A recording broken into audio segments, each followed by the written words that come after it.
Io intanto partirei dal frontespizio, poeti in piemontese dal Novecento ai giorni nostri. Raccolta antologica a cura di Giovanni Tesio e Albina Malerba, con la collaborazione di Giuseppe Goria, Dario Pasero, Remigio Bertolino, Nicola Duberti, Sergio Garuzzo e Gianfranco Pavesi.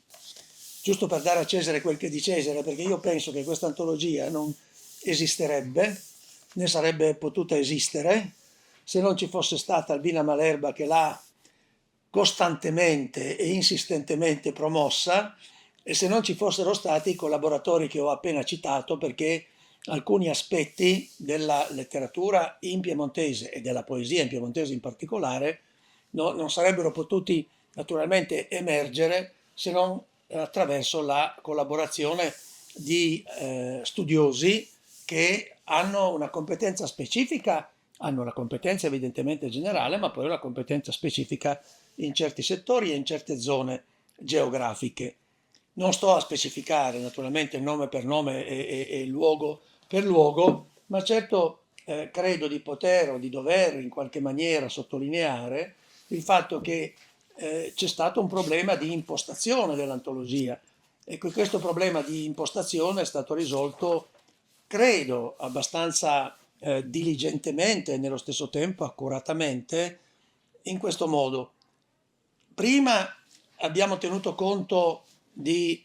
due poeti fondamentali che costituiscono, per così dire, le fondamenta della stessa poesia in piemontese del Novecento, vale a dire Nino Costa e Pignin Pacot, a cui andrebbe aggiunto, e se mai si dovesse fare una seconda edizione, è cosa che sicuramente sarei del parere di dover fare, aggiungo Luigi Armando Olivero, quindi non per creare a tutti i costi delle triadi, come succede per esempio nella letteratura italiana, ma per dire semplicemente che questi sono stati i poeti che in qualche maniera hanno costituito la dorsale della poesia in piemontese. Nino Costa con una particolare propensione per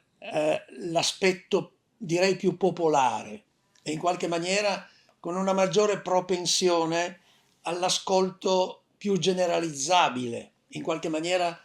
più comunicabile ad un pubblico ampio, ad un pubblico vasto, anche se poi in realtà accanto a certi aspetti della sua poesia ne esistono altri di molto più sottile fattura.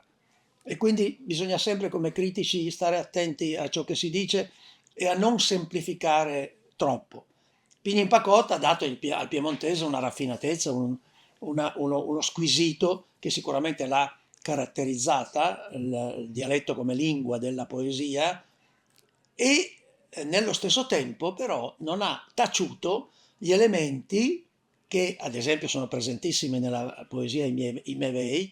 di legame con la terra, di legame con la tradizione, di legame con gli avi. Quindi anche qui c'è lo squisito preminente, c'è lo squisito prevalente, ma poi nello stesso tempo ci sono anche altri aspetti che non vanno sicuramente sottovalutati. Detto questo poi, e quindi dato spazio a questi due poeti fondamentali, vengono altri poeti che considero un po' con linguaggio sportivo teste di serie, che rappresentano la qualità più robusta, più evidente, più manifesta di quella che è la poesia che si è espressa nel Novecento in Piemonte, a partire da Vincenzo Buronzo, che era di Moncalvo, quindi che ha anche un linguaggio che non è propriamente affine a quello di Coinè, Oreste Gallina, che partiva da Mango naturalmente d'Alba, ma che poi si è coniugato rispetto alla scuola dei Brandè ed è stato anzi uno dei fondatori dei Brandè, vale a dire degli Alari, della Fiamma Casdestisanè, di Alfredo Nicola, di Armando Mottura, di Umberto Luigi Ronco, di Dumini Badalin, di Antonio Bodrero, della Val naturalmente Varaita, quindi nella congiunzione con quella che possiamo considerare la lingua occitana o provenzale, come voleva naturalmente Arneodo, Giovanni Rapetti di Alessandria con tutte le sue storie del Tanaro, Camillo Brero, che è stato sicuramente il più grande divulgatore, io credo, non solo della letteratura, ma del piemontese tout court, Carlo Regis il monregalese, Tavo Burat, naturalmente biellese, pur venendo da Stezzano, che era un paese del Bergamasco, Bianca Dorato, che era sì torinese, ma che nello stesso tempo andava ad alimentare il suo linguaggio in tutte le valli possibili ed immaginabili, e quindi arricchiva questo suo linguaggio andando a spigolarlo naturalmente altrove, e Remigio Bertolino, un altro monregalese di Montaldo specificamente, di Montaldo di Mondovì. E questa è la seconda sezione dell'antologia. Infine c'è una terza sezione in cui abbiamo dato voce, direi, ad una quantità di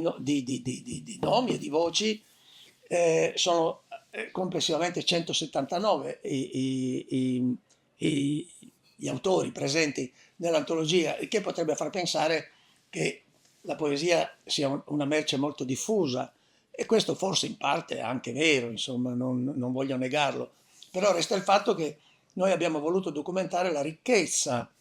di una proposta che non è cessata negli anni, che ha avuto i suoi momenti evidentemente di crisi, che si spera però possa indubbiamente tornare. La speranza non è tanto la fiducia di ciò che potrà o vorrà capitare, ma è qualcosa, è una virtù per se stessa, che va alimentata per se stessa, cioè bisogna avere speranza sempre che le cose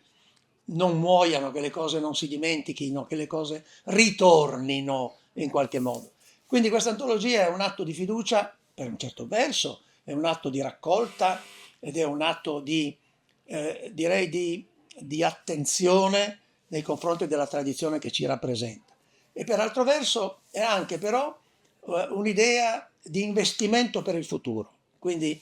è un'idea di travalicare in definitiva la dimenticanza, che naturalmente ci riguarda tutti quanti, e di resistere, di resistenza, insomma, che riguarda non soltanto la fine eventuale, ma poi di questo nessuno è profeta e non possiamo parlarne, del piemontese in quanto tale, ma della poesia in piemontese, che sicuramente è una ricchezza da non trascurare, e questa antologia lo testimonia.